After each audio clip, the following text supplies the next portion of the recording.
સમાચાર સુરેન્દ્રનગરમાંથી કામકાજના કલાકોમાં અધિકારીનો આરામ ફરમાવતો વિડીયો વાયરલ થયો છે। ધાંગધ્રા માર્ગ અને મકાન વિભાગની કચેરીનો વિડીયો વાયરલ થયો છે।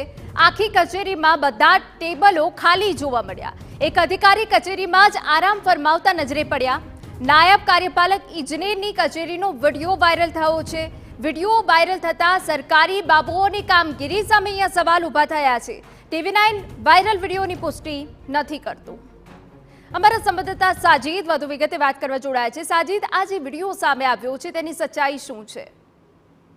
જી, જો વાત કરવામાં આવે તો ધાંગધ્રા માર્ગ અને મકાન વિભાગની જે કચેરી છે તે કચેરીનો કર્મચારી આરામ ફરમાવતો હોય તેવો વિડીયો સોશિયલ મીડિયામાં વાયરલ થયો છે। અને આ કચેરી છે તે નાયબ કાર્યપાલક ઇજનેરની કચેરી પંચાયત પેટા વિભાગની ધાંગધ્રાની કચેરીનો વિડીયો છે। અને આ વિડીયોની અંદર એક કર્મચારી છે તે સૂતો છે અને આરામ ફરમાવી રહ્યો છે।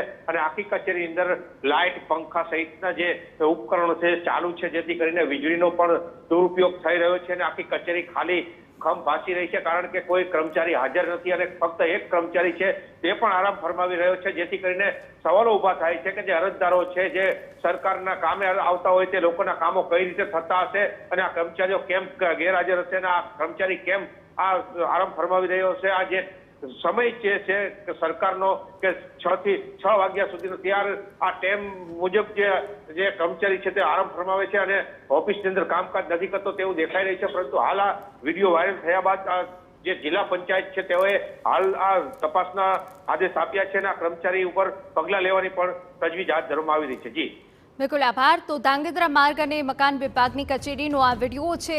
આખી કચેરીમાં બધા જ ટેબલો ખાલી જોવા મળ્યા। એક જે કર્મચારી છે તે આરામ ફરમાવતો નજરે પડ્યો।